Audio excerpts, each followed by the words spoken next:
Mineşşeytanirracim. Bismillahirrahmanirrahim. Elhamdülillahi Rabbil alemin. Ve salatu ve selamu ala seyyidina Muhammedin ve ala alihi ve ashabi ecmain. Emme ba'd. Esselamu aleyküm hürmetli kardeşler, aziz bacılar. Allahu Teala'nın rahmeti, bereketi, mağfireti daim üzerimizde olsun. Kardeşler, bacılar, Allahu Teala Adam Aleyhisselam peygamberden tutmuş, bizim Peygamber Aleyhisselam kimi gelmiş, geçmiş ümmetleri içinde yegane Kur'an'da ayet geçen Beyyine suresinde Allahu Teala sahabeleri ben razı kaldım diyor ve onlar da benden razı kaldılar diyor. Raziyallahu anhum ve razu anhu diyor. Ben fikirleşirem, insan Allah'tan razı kalmamak olabilir mi? Allahu Teala bunu itiraf edip Kur'an'da onlar benden razı kaldılar diyor. Kardeşler, bacılar, çünkü Allahu Teala göğden yere rahmet yağdırsa da, göğden yere od yağdırsa da o sahabeler Rabbunallah, Allah bizim Rabbimiz dediler. Çünkü onlar elbette malını itirdiler, ayakları itirse de, kollarını itirse de, vallahi gözleri itirseler de, sağlamlığını itirseler de, evladını itirseler de onlar vallahi asi olmadılar.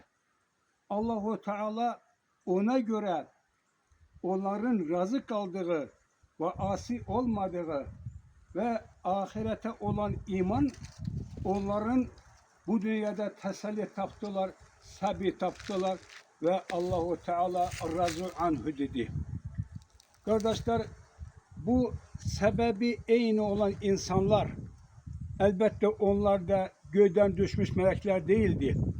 Ancak biz az şeyden ötürü, çok az şeyden ötürü insanlar birbirinden küsmek, birbirine hatne değmek, böyle bir insanların birbirinden uzak olmasının sebebi onlarla mukayese eden vakti elbette misalden başa salmak olar ki bir insan pazardan 2 tane karpuz alsa, birini kalçıksa, sonraki günü o satan insan diyecek de sen bana kal karpuzu sattın veya da harap olan karpuz sattın. Ancak 100 tane karpuzun içinden bir tane harabı çıksa bunu his etmeyecekti. Sahabeler bu dünyanın bir tane karpuz kimi, 99 karpuzu ahireti kimi onlar iman getirdiler. Hedefi bu dünyadan Allah razı kalacak formada yaşayıp vallahi ahirete Allah razı kalacak formada gitmek idi.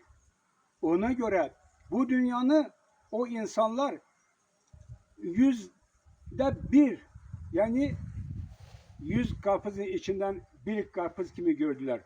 Ona göre o insanlar bu dünyada Peygamber Aleyhisselam etrafında birleştiler ve Allahu Teala'dan razı kalıp gittiler. Ve bize misal olarak bazı şahit analarımıza da teselli olsun diyorum.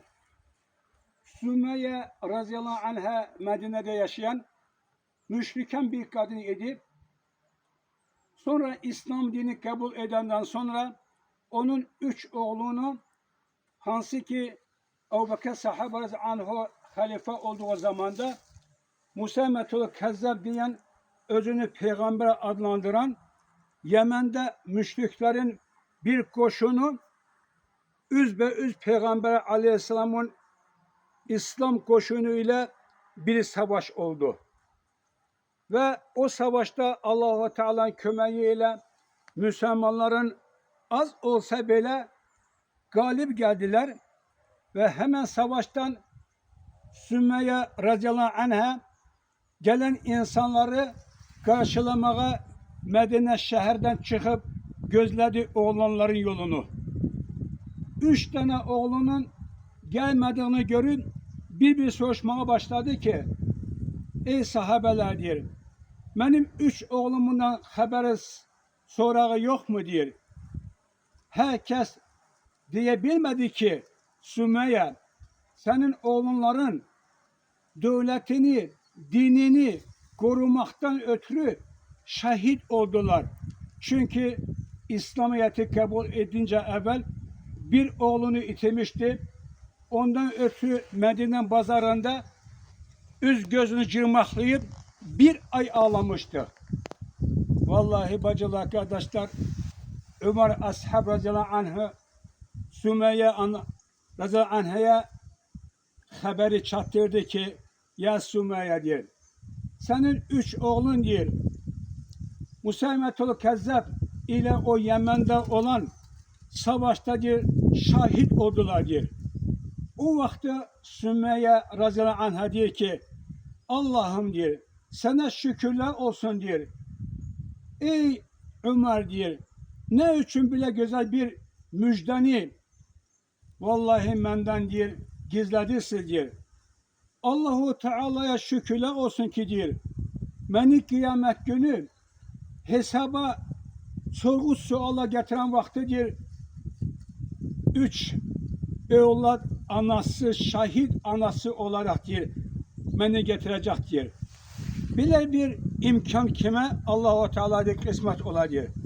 Kardeşler, bacılar, biz görürük ki bir insan, Müslüman, ahirete inancı, 3 tane evladı bu dünyada şahit olmak ve buna da şükür etmek. Ne için? Çünkü bayağı dediğim 100 tane karpuzdan bir tanesi harap olsa 99'u geride var.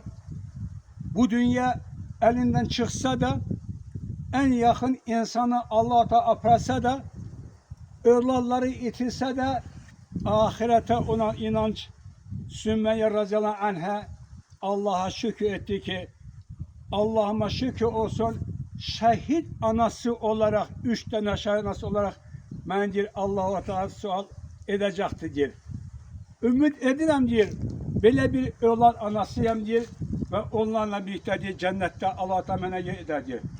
Ve bütün şehit analarımıza ben hemşe Allah'tan isterim. Devletimizde Allah yolunda, Peygamber Aleyhisselam yolunda, devletimizin işgal olduğu toprakları uğrunda kanını canlı veren şehitlerimize Allah rahmet eylesin. Bütün analara Allah-u Teala o şehidle birlikte Peygamber Aleyhisselam etrafında en üstün cennette yer eylesin. Ailesine sabır versin. Allah devletimizi korusun, dinimizi korusun. Vesselamu aleykum ve berekatuhu.